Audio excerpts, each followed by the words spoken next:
Bismillahirrahmanirrahim. Assalamualaikum warahmatullahi wabarakatuh. Hamdan katsiran thayyiban mubarakan fih, hamdan yuwafi ni'amahu wa yukafi'u mazidah. Ya Rabbana lakal hamdu kama yanbaghi li jalali wajhikal karimi wa 'azimi sultanik. Subhanaka la ilma lana illa ma 'allamtana innaka antal alimul hakim wa la haula wa la quwwata illa billahil aliyil azim. Hadirin yang dimuliakan Allah, di hari ke-10 ini insya Allah kita sama-sama mendalami suratul Baqarah ayat yang ke-28. A'udzu billahi minasyaitonir rajim. Bismillahirrahmanirrahim. Kaifa takfuruna billahi wa kuntum amwatan fa ahyaakum thumma yumitukum thumma yuhyikum thumma ilaihi turja'un.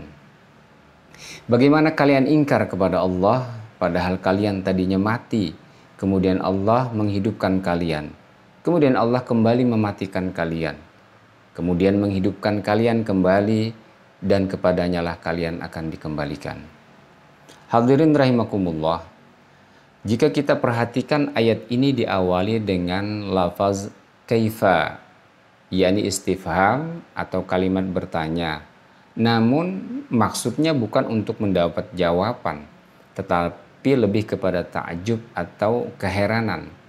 Allah Subhanahu wa taala heran kenapa orang-orang kafir tetap dalam kekafirannya sementara mereka tadinya adalah benda mati, kemudian dihidupkan Allah, kemudian nanti mati lagi dan suatu ketika akan dibangkitkan atau dihidupkan kembali untuk dikembalikan kepada Allah Subhanahu wa taala.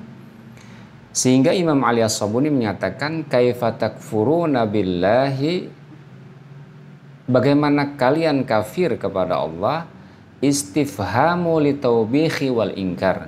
Ini merupakan sebuah pertanyaan untuk mengecam dan mengingkari. Wal makna kaifa tajhaduna al khaliq. Bagaimana mungkin kalian durhaka kepada sang al khaliq? Watun kiruna sani, dan kalian tetap durhaka kepada sang pencipta. Hadirin rahimakumullah, Muhammad Mutawalli Asy'arawi menjelaskan bahwa ini adalah ayat yang kesekian kalinya dalil yang menuntun manusia untuk beriman setelah bukti tentang penciptaan langit dan bumi, bukti tentang penciptaan manusia yang dalilnya tidak satu pun bisa terbantahkan. Kaifa ba'da hadhil adillah al-wadihah takfuruna billah, kata beliau. Bagaimana mungkin setelah sekian banyak dalil itu manusia masih ingkar kepada Allah? Kufrukum la hujjata lakum wala mantiqa. Kekafiran kalian itu tidak ada argumentasi dan tidak ada hujjah sama sekali. Wa su'alu yakunu marratan litaubih. Dan pertanyaan seperti ini adalah tidak lain untuk mengecam. Hadirin yang berbahagia yang dimuliakan Allah, Imam Al-Qurtubi memberikan keterangan jika ada suatu pertanyaan, fa in qila kaifa yajuzu an yakuna hadzal khitabu li ahlil kitabi wa hum la yakfuruna billah. Bagaimana bisa seruan ini ditujukan kepada ahlul kitab baik Yahudi maupun Nasrani, ya padahal mereka itu tidaklah ingkar kepada Allah. Fal jawabu ala dzalika, maka jawabnya adalah ma sabaqa min annahum lamma lam yuthbitu amra Muhammad alaihi salatu wassalam lam yusaddiquhu fima ja'a bih. Maka jawabannya adalah sebagaimana sebelumnya bahwasanya mereka belum menetapkan persoalan Muhammad ini, bahwa mereka belum membenarkan terhadap apa yang dibawa oleh Rasulullah, mereka belum membenarkan Al-Quran, faqad asyraku, maka mereka disinilah syiriknya kepada Allah. Li'annahum lam yuqirru bi annal Qur'ana min 'indillah. Karena juga mereka belum berikrar atau mengakui bahwa Al-Quran itu betul-betul dari sisi Allah Subhanahu wa taala. Wa man azama annal Qur'ana la kalamul bashar. Di antara mereka juga ada yang masih mengakui bahwa Al-Quran itu adalah kalam manusia, kalam seseorang. faqad asyraka billahi wa shara naqidan lil ahdi. Maka sungguh saat mereka seperti itu, maka mereka syirik kepada Allah, dan ini bertentangan dengan perjanjian bahwa mereka tidak menyembunyikan apa yang mereka ketahui. Meski mereka beriman kepada Allah, namun saat meragukan Muhammad sallallahu alaihi wasallam dan meragukan Al-Quran di sisi Allah, maka keimanan ini tidak diterima oleh Allah Subhanahu wa taala. Hadirin rahimakumullah. Keimanan itu memerlukan sesuatu yang utuh. Walau ia beriman kepada Allah dan Rasulullah, tidak dianggap beriman secara sempurna ketika dia tidak meyakini terhadap Al-Quran atau menolak Al-Quran atau menolak ajaran-ajaran Al-Quran dan keyakinan bahwa ada ajaran yang lebih baik daripada Al-Quran. Ini adalah keimanan yang mengherankan bagi Allah. Maka Allah mencela keimanan seperti ini dengan kalimat istifham litaubih, ya, kalimat pertanyaan yang menunjukkan untuk menghinakan. Kemudian kalimat yang berikutnya ayat adalah wa kuntum amwatan fa ahyakum. Sementara kalian dalam keadaan mati, kemudian Allah menghidupkan kalian. Imam Ibnu Katsir menjelaskan dalam tafsirnya amwatan fi aslabi abaikum. Jadi matinya kalian itu ya di tulang sulbi bapak-bapak kalian. Lam takunu syai'an, dan belum berwujud sesuatu hatta khalaqakum tsumma yumitukum mautal haqqi tsumma yuhyikum hina yab'atsukum. Hingga kalian diciptakan oleh Allah Subhanahu wa taala, kemudian Allah mematikan kalian dengan sebenarnya, dan insya Allah akan menghidupkan kalian kembali ketika kalian dibangkitkan. Dan hal ini selaras dengan firman Allah Subhanahu wa taala di dalam surat Al-Insan ayat yang pertama, A'udzubillahi minasyaitonirrajim. Hal ata 'alal insani hinum minad dahri lam yakun syai'am madzkura.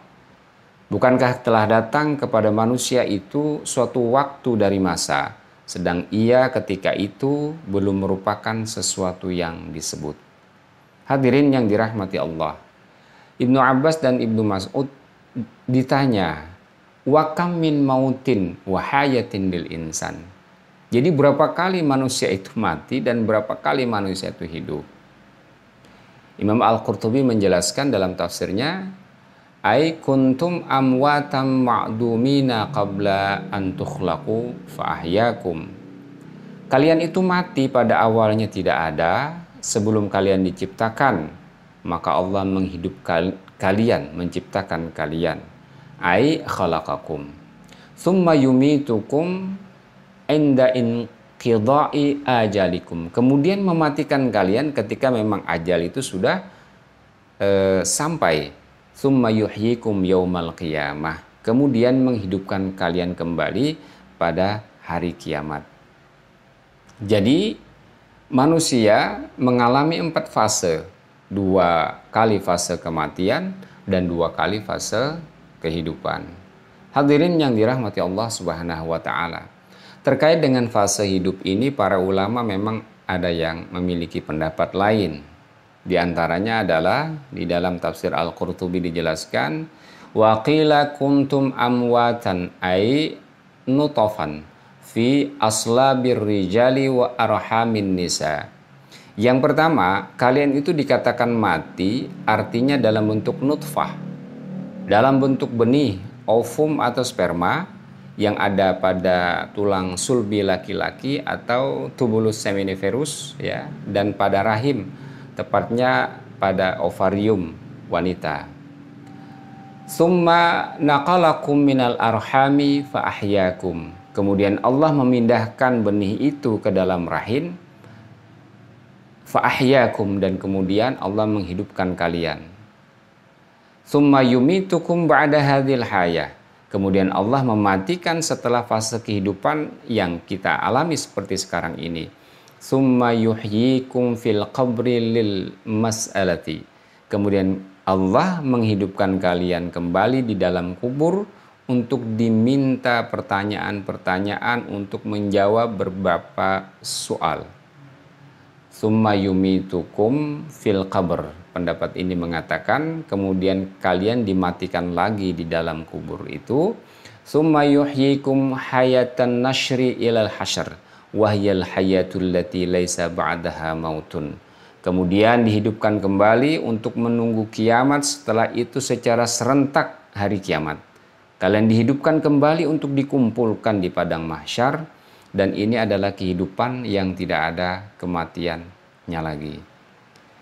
Jadi jika kita melihat pendapat ini, manusia itu mengalami 6 fase. 3 kali dia dalam fase kematian dan 3 kali dalam fase kehidupan. Wallahu a'lam. Namun Imam At-Tabari, Imam Ibnu Katsir, dan kebanyakan mufassir lainnya berpendapat bahwa 4 fase sebagaimana firman Allah Subhanahu wa taala di dalam surat Al-Mu'min ayat yang ke-11. Rabbana amattana isnatain wa ahyaitana isnatain. Ya Rabb kami, Engkau telah mematikan kami 2 kali dan telah menghidupkan kami 2 kali. Surat Al-Mu'min ayat yang ke-11. Hadirin rahimakumullah, kemudian firman Allah, "Tsumma ilaihi turja'un." Kemudian kepada Allah lah kalian dikembalikan. Artinya menurut Imam Al-Qurtubi, ila azabihi marji'ukum likufrikum. Kalian akan dikembalikan kepada azab Allah sebagai tempat kembali disebabkan keingkaran kalian kepada Allah Subhanahu wa taala.